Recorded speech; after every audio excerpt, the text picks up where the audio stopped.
जय श्री कृष्ण। जय श्री कृष्ण। परमेश्वर परमपिता ने भेजे माता पिता दो फरिश्ते। ये तो सर्वविदित है कि पार ब्रह्म परमेश्वर परमपिता ने प्रेम वश होकर पूरी सृष्टि की रचना की अपनी दिव्य शक्तियों से, क्योंकि वह सर्वशक्तिमान और सर्वव्यापक हैं। सबसे पहले प्रकृति और पुरुष की रचना की, क्योंकि प्रकृति पर ही पुरुष का जीवन निर्भर रहता है। इसी संबंध में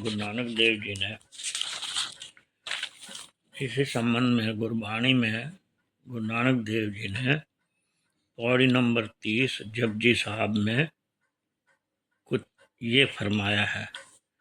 एका माई जुगत व्याई, तीन चेले परवान, एक संसारी, एक भंडारी, एक लाए दीवान। जीव तिस भावे तिवे चलावे, जीव होवे फरमान। ओ वेखे ओ ना नजर न आवे, बहुता ए विडान। आदेश तिसे आदेश, आद अनिल अनाद अनाहत, जुग जुग एको वेश। और आगे ये है महाराज की कृपा है परमेश्वर की। परमपिता ने पुरुष और स्त्री के जोड़े को दो फरिश्तों के रूप में भेजा, ताकि उनके संयोग से बच्चों को जन्म देकर, उनको पालकर, संस्कार देकर सृष्टि की वृद्धि कर सके, क्योंकि परमेश्वर तो इस कार्य के लिए आप सर्वव्यापक नहीं हो सकते। इसी संसार में परमात्मा ने हर मनुष्य, जीव जंतु और पशु पक्षियों के जोड़े बनाए, जो सृष्टि को आगे बढ़ाने में सहायता करते हैं। ये तो सभी जानते हैं कि भगवान ब्रह्मा जी हर मनुष्य और अन्य जीवों को जन्म देते हैं, और भगवान विष्णु पैदा हुए बच्चों का पालन पोषण करते हैं और समय समय पर उनकी रक्षा भी करते हैं। बाद में जब मनुष्य किसी भी जीव का मृत्यु का समय आ जाता है, तो भगवान शिव उसका संहार करके उसी मनुष्य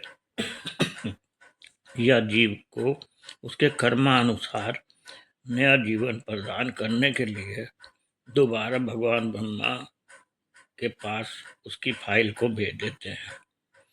ये सब पूजनीय एक ओंकार पार ब्रह्म परम पिता का विधान है, सृष्टि को आगे चलाने के लिए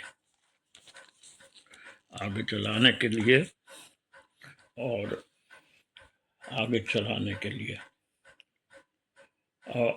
उनका चलाने के लिए।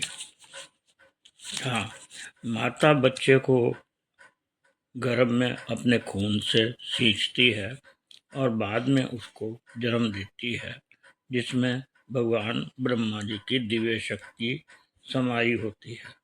और उस बच्चे को पालने के लिए पिता अपनी मेहनत से पसीने रूपी पानी को बहाकर, धन कमाकर अपने पूरे परिवार की परवरिश करता है, जिसमें भगवान विष्णु जी की दिव्य शक्ति समाई होती है।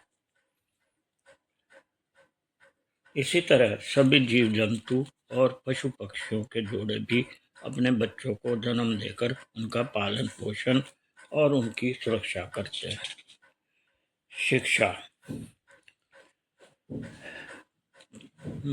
शिक्षा माता और पिता बच्चों के लिए दो पूजनीय फरिश्ते होते हैं। उनका हर समय आदर सम्मान करना चाहिए। खासकर वृद्धावस्था में उनका जरूर ध्यान रखना चाहिए और सदा परमेश्वर का सदा शुक्राना करते रहना चाहिए।